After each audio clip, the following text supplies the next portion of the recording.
Il y a du changement sur M6 depuis quelques semaines.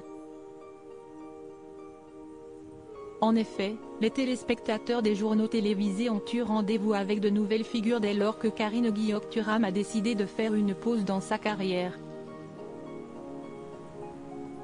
En effet, après 10 ans passés à résumer l'actualité dans le 12h45 de la 6, la journaliste se retire de l'antenne temporairement pour se consacrer à un projet musical. Le 16 décembre dernier, elle présentait ainsi son dernier journal avant de passer le relais à sa remplaçante, Nathalie Renou. Celle-ci est déjà bien connue du public des M6 puisqu'elle est d'ordinaire aux commandes du 12h45 et du 19h45 le week-end. Il a donc fallu trouver quelqu'un pour la remplacer à son tour. Et le choix de la chaîne s'est porté sur Dominique Tenza, le matinalier de RTL, station de radio appartenant au même groupe que M6. Je continue d'ailleurs de garer ma voiture sur le parking de RTL.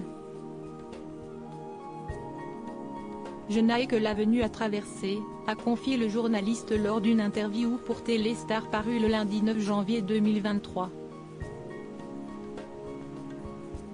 Dominique Tenza était par ailleurs déjà familier avec le plateau des éditions du week-end puisqu'il en est le joker depuis un an. Et s'il ne s'est jamais réveillé en se disant qu'il allait présenter le JT de 20h, il a surmesuré la chance et la pression d'occuper l'une des tranches les plus regardées de la chaîne. Dominique Tenza semble en outre fier de pouvoir être vu de ses parents à la télé tous les week-ends. Tout comme de sa femme et de ses enfants. Le présentateur a en effet 2 filles, dont il souhaite préserver les prénoms, de 6 et 4 ans. Mais à ces âges-là, le métier de leur papa les dépasse complètement. Ma femme m'a dit qu'un soir, quand je commençais à faire des remplacements sur M6, elle, sa plus petite fille, note de la rédaction, s'est approchée de l'écran pour me dire qu'elle allait faire pipi.